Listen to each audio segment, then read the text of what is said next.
भोपाल में 16 अप्रैल को मोहन कैबिनेट की बैठक होने जा रही है। बैठक की अध्यक्षता सीएम डॉक्टर मोहन यादव करेंगे। बता दें कि इस बैठक को सीएम मोहन ने ऐतिहासिक बताया है। साथ ही उन्होंने संसद में महिलाओं के लोकसभा और विधानसभा में 33% आरक्षण के लिए विशेष सत्र के आयोजन की भी जानकारी दी है। इसके साथ साथ आइए आपको सुनाते हैं कि सीएम डॉक्टर मोहन यादव ने क्या कुछ कहा है।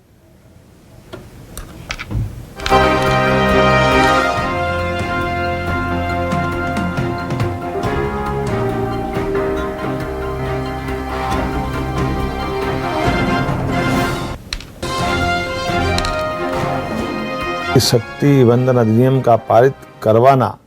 और उसके लिए कृत संकल्पित होना, ये दृढ़ निश्चय यशस्वी प्रधानमंत्री श्रीमान नरेंद्र मोदी जी की नारी सशक्तिकरण के प्रति प्रतिबद्धता है।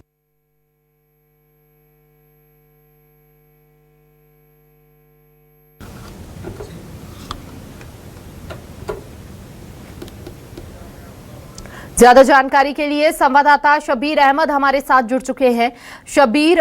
ये बैठक बेहद खास तो रहने वाली है क्योंकि सीएम मोहन यादव ने खुद ये बात कही है कि ऐतिहासिक बैठक रहने वाली है। ऐसा क्या होने वाला है इस बैठक में और क्या बड़े बदलाव देखने को मिलेंगे, क्योंकि इसकी अध्यक्षता सीएम मोहन यादव कर रहे हैं बैठक की, और बैठक को ऐतिहासिक उन्होंने बता दिया है। अब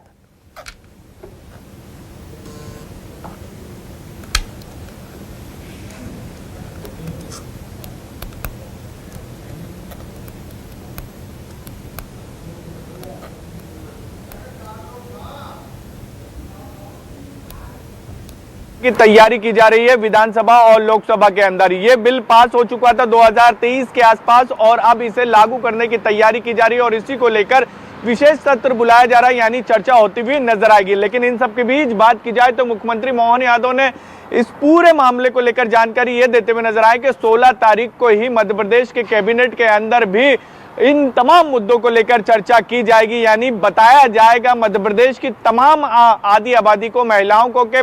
बीजेपी की तरफ से, सरकार की तरफ से, केंद्रीय नेतृत्व की तरफ से, यानी प्रधानमंत्री नरेंद्र मोदी की तरफ से महिलाओं को लेकर जो मजबूत कदम उठाए जा रहे हैं कि उनको आत्मनिर्भर बनाना, उनको और सशक्त बनाना, उसको लेकर एक और नींव का पत्थर साबित होती हुई नजर आएगा जब यह आरक्षण मिलेगा, जब महिलाओं को प्रतिनिधित्व मिलेगा। चाहे हम लोकसभा की बात करें या फिर हम मध्य प्रदेश विधानसभा की बात करें, यानी विधानसभा, अलग अलग विधानसभाओं की बात करें, तो जब उनको वहां पर प्रतिनिधित्व मिलेगा, उनको आरक्षण मिलेगा, तो महिलाएं और मजबूत होती हुई नजर आएगी, समाज में आगे बढ़ती हुई नजर आएंगी। और इसके साथ साथ तो जो पुरानी चीजें हम देखते हैं कि महिलाओं को टिकट नहीं मिलते हैं, आंकड़ों की बात की जाए तो कोई भी राजनीतिक दल हो उसके अंदर 5 से 7% के करीब ही विधानसभा में टिकट मिलते हैं, लोकसभा में भी यही आंकड़े हैं। अब उन आंकड़ों में बदलाव होता हुआ नजर आएगा आने वाले समय में, इसलिए ही मुख्यमंत्री मोहन यादव ये कह रहे हैं कि ऐतिहासिक दिन होने जा रहा है 16 अप्रैल, और वो ऐतिहासिक इसलिए भी है क्योंकि लंबे समय से इसकी मांग उठ रही थी कि महिलाओं को आरक्षण मिलना चाहिए, चाहे विधानसभा में हो या फिर इसके अलावा लोकसभा हो या फिर हम दूसरी चीजों में बात करें। तो इन सब के बीच बात कर सकते हैं कि केंद्र सरकार की तरफ से कदम उठाया गया है। मध्य प्रदेश में भी उस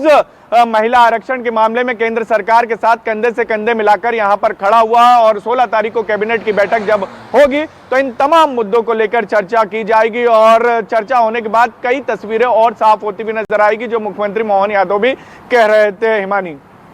बिल्कुल, यहाँ पर देखिए सीएम मोहन यादव ने भी कहा है कि कोई अन्य बड़े फैसले भी लिए जा सकते हैं, क्योंकि ऐतिहासिक जब शब्द लग जाता है तो समझ आता है कि कोई ऐसा बड़ा बदलाव होने वाला है जो अब तक नहीं हुआ है, या फिर जिस बदलाव की उम्मीद सालों से की जा रही थी अब वो होने जा रहा है।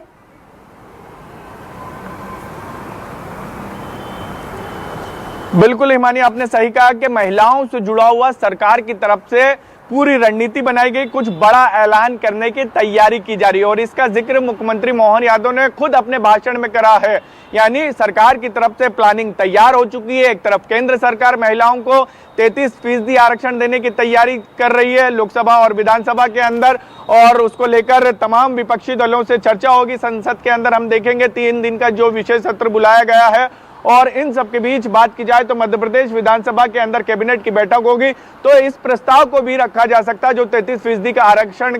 की बात जो कही जा रही है। और इसके साथ साथ भी हम बात करें लाडली बहना, इसके अलावा भी कई योजनाएं सरकार की तरफ से महिलाओं को मजबूत करने के लिए चलाई जा रही, तो और किस तरीके से बेहतर किया जा सकता है महिलाओं को मजबूती के लिए, ये तमाम विषयों पर 16 तारीख को चर्चा होगी। बैठक खत्म होने के बाद और तस्वीर साफ हो पाएगी कि क्या कुछ रणनीति लाडली बहनाओं को लेकर, आदि आबादी को लेकर, महिलाओं को लेकर सरकार की तरफ से बनाई गई है। और सरकार की पूरी कोशिश यही है कि महिला